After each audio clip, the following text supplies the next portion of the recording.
Dans cette nouvelle vidéo sur les suites, on va parler de suites récurrentes linéaires d'ordre 1.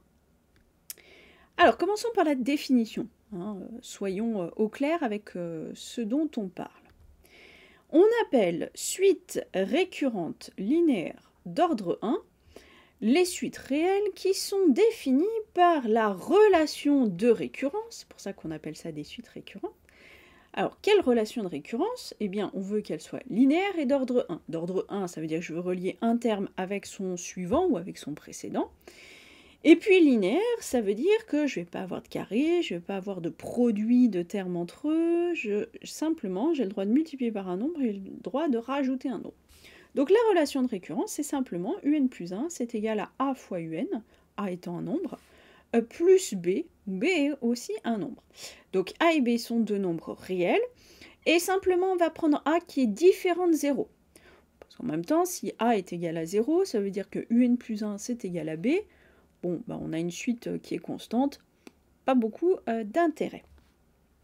B, lui, a le droit d'être égal à 0. Et puis, bien évidemment, on va donner U0 ou U1 ou peu importe, c'est pas grave, il nous faut juste un terme de départ.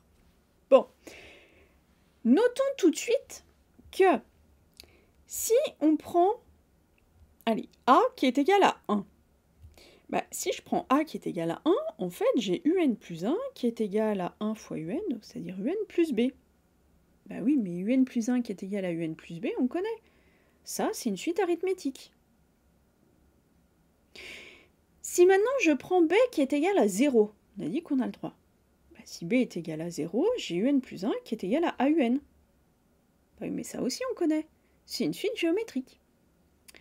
Donc ça veut dire que les suites arithmétiques et les suites géométriques sont des cas particuliers de suites récurrentes linéaires d'ordre 1. Et au-delà de ça, ces suites récurrentes linéaires d'ordre 1, en fait, on les appelle aussi des suites arithmético-géométriques, pour les raisons qu'on vient de citer. Alors, maintenant, ce qu'on voudrait, c'est la même chose que pour n'importe quelle suite, c'est-à-dire essayer d'obtenir une formule explicite. Pouvoir dire un, c'est égal à telle formule qui dépend de n. Et donc pouvoir calculer n'importe quel terme sans avoir besoin de calculer tous ceux d'avant. Pour les suites arithmétiques, pour les suites géométriques, ça on sait faire. On a des formules, on les connaît. Bon, et bien pour les suites arithmético-géométriques, on sait faire aussi dans le cas général. Alors, une remarque tout de suite. Je ne vais pas vous donner une formule directement à apprendre. Je pourrais. C'est faisable, je peux vous la donner, mais c'est encombrer son esprit d'une formule qui ne sert pas forcément à grand-chose. Je vais plutôt vous donner la méthode qui permet de retrouver la formule explicite. Et on va voir que c'est basé sur ce qu'on connaît des suites géométriques. Allez, c'est parti. Alors, tout de suite, notez que ce que je vais vous raconter, ça ne va marcher que si A est différent de 1. Mais c'est pas grave, on l'a dit, si A est égal à 1, la suite est une suite arithmétique. Et si elle est arithmétique, il n'y a pas besoin de faire tout ça. On connaît déjà la formule explicite. Bon, je ne l'ai pas précisé ici, mais si B est égal à 0 et qu'on a une suite géométrique, c'est pareil, vous embêtez pas à faire tout ce qu'on va faire. Directement, vous utilisez la formule explicite. Bon, donc on suppose qu'on a une suite récurrente linéaire d'ordre 1 qui n'est ni arithmétique ni géométrique. Alors la méthode est la suivante. Première étape, on va supposer que la suite est convergente et on va noter, L, sa limite. Bon. Une fois qu'on a dit ça, on est en capacité de trouver la valeur de L. Pourquoi? Parce que la limite de un plus 1, ce sera la même limite que un, et puis la limite de un plus b, ce sera a fois la limite de un plus b. Donc, en fait, on va pouvoir dire tout simplement que L est solution de L, qui est égale à AL plus b, et là on peut résoudre, il n'y a aucun problème. Vous voyez qu'on va avoir L facteur de 1 moins A, qui est égal à b, et comme A est différent de 1, il n'y a pas de souci, je ne suis pas en train de diviser par 0, et donc j'ai b sur 1 moins A. Bon, encore une fois, n'apprenez pas cette formule-là, vous réécrivez l'équation et vous la résolvez. Vous voyez, elle n'est pas compliquée. Une fois qu'on a L, on va créer une suite annexe. On va ainsi poser Vn qui est égal à Un moins L. C'est une des seules choses à retenir dans cette méthode et une des seules choses sur lesquelles il ne faut pas se tromper. Un moins L. Et une fois que j'ai ça, on peut démontrer, et on va démontrer, que V est une suite géométrique dont on va trouver la raison. À nouveau, ça marchera toujours. On aura toujours une suite géométrique. Alors, pourquoi? Je peux vous le démontrer. Vn plus 1. Hein, vu que je veux montrer que j'ai une suite géométrique, il faut que je montre que Vn plus 1, c'est un nombre fois Vn. Vn plus 1, c'est quoi? Vn plus 1, la seule chose que je sais, c'est que c'est Un plus 1 moins L. Seule chose que je sais sur la suite V. Oui, mais maintenant, Un plus 1, je connais. Un plus 1, c'est AUN plus B, et donc j'ai moins L. Très bien. Alors maintenant que j'ai ça, il y a plusieurs façons de le faire. Allez, reprenons d'ici. Vn qui est égal à Un moins L, ça veut dire que Un, c'est aussi égal à Vn plus L. Ok. Donc, si je remplace ici, j'ai A fois Vn plus L plus B moins L. J'ai donc AVN plus B plus L facteur de... Alors, j'ai A moins 1. Et maintenant, je peux, par exemple, me rappeler... Alors, je l'ai effacé, mais on a dit tout à l'heure que L, c'était B sur 1 moins A. Bon, du coup, ici, qu'est-ce que j'ai? J'ai B fois A moins 1 sur 1 moins A. Oui, A moins 1, 1 moins A, ça fait moins 1. Donc, en fait, j'ai A Vn plus B moins B, c'est-à-dire AVN. Et effectivement, ma suite V est bien géométrique. Et il se trouve qu'en plus, elle est de raison A. Mais peu importe. Donc, je peux montrer que ma suite est géométrique. J'ai sa raison. Donc, suite géométrique dont je connais la raison, je connais une formule explicite pour Vn. Et une fois que j'ai une formule explicite pour Vn, eh bien, je peux en déduire une formule explicite pour Un, pour la même raison que tout à l'heure.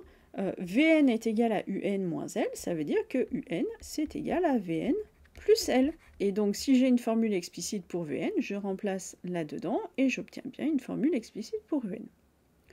Donc, encore une fois, mon but ici, c'est pas de vous donner une formule générale. On a quasiment tous les éléments dans ce que j'ai déjà démontré ici. Mais on va se contenter de retenir la méthode. Donc, je suppose que c'est convergent. Je trouve la valeur de la limite. Je pose Vn qui est Un moins L. Je montre qu'elle est géométrique. Et ensuite, je déroule pour terminer. Notez d'ailleurs, et on va le voir sur l'exemple juste après, qu'une fois qu'on a fait tout ça, la formule explicite qu'on a pour Un va permettre de nous déduire notamment, d'en déduire notamment la limite. Et on peut très bien, à la fin, trouver une suite U qui n'est pas convergente. Et donc qui est en contradiction avec l'hypothèse qu'on a fait au début. Mais la méthode reste correcte. D'accord? Donc tout ce qu'on a fait avant, on ne mêle pas à la poubelle parce qu'à la fin, on a trouvé quelque chose qui est contradictoire avec le début. Ça reste vrai, ça continue à fonctionner quand même. Bon, et allons-y. Exemple. Alors, on prend la suite U qui est donnée par Un plus 1, qui est 2 fois Un moins 7. Alors là, on vous le donne pour tout n positif, et puis U0 vaut 0. Donc on est bien dans le cas d'une suite récurrente linéaire d'ordre 1, puisque j'ai bien un nombre fois Un plus un nombre. Alors on y va. On a dit, premièrement, on suppose que la suite converge et on va noter L, sa limite. Bon, maintenant qu'on a ça, on sait que L est solution de l'équation. Eh bien, quand je vais prendre la limite de un plus 1, j'ai L. Et ça doit être égal à la limite de tout ça. La limite de tout ça, eh bien, c'est 2 fois la limite de n moins 7, c'est-à-dire 2L moins 7.